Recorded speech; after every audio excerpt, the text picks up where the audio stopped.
go to a very wealthy college. All your friends have money or have boyfriends that have money. You have neither.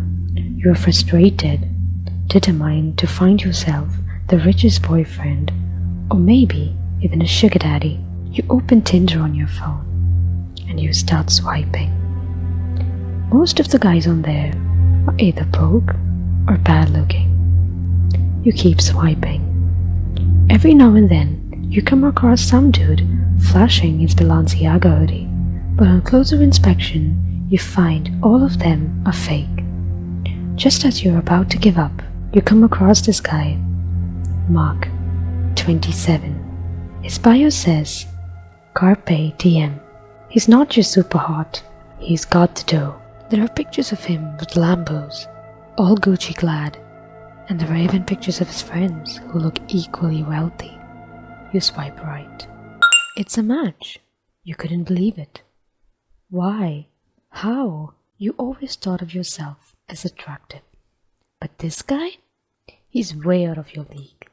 You take deep breaths, trying and failing to contain your excitement. Ding! You get a text from Mark. Hey! You start getting nervous. What do you say to him? You're no noob when it comes to flirting, but suddenly you feel lost. Then you get another text. Wanna meet up? After a couple of minutes of texting, you're now meeting Mark at a cafe near his house. It's a date. You pick out your cutest outfit and head to the cafe. You enter the cafe and he's not there yet. You decide to sit down and wait. After about 10 minutes, thoughts start taking over. What if he isn't real? What if he's just a catfish? Ding! Another text alert. It's Mark. He says he was busy preparing for a business presentation and asks you if you can meet him at his place. You are desperate to make a good first impression. Therefore, you agree. He texts you his address. You show up at his house. Wow, this place is huge, you think to yourself. As you approach the front door, you hear people's voices coming from the inside. Does he have guests? You ring the doorbell. Suddenly, the voices go silent. After a few seconds, a handsome guy opens the door. It's Mark. He looks even better in real life than in the pictures. He invites you in. Do you have friends over? You ask. He looks at you puzzled. I heard voices, you say. Oh, it's just a TV.